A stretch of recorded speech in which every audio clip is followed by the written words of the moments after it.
This brand is made in China and can be purchased through the manufacturer's Amazon store, but their warranty is not very good when compared to other brands. The brand uses R410A refrigerant, which is not as environmentally friendly as brands that use R32. The units use a single hose, which is not as energy efficient because conditioned air from the room is constantly being exhausted to the outside and has to be replaced and conditioned.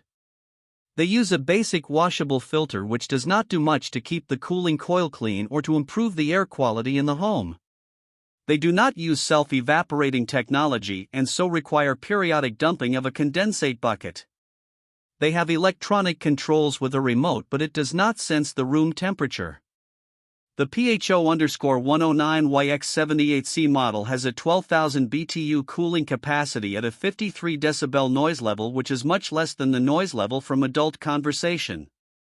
This brand receives an overall 1-star don't buy rating from HvacRepairGuy.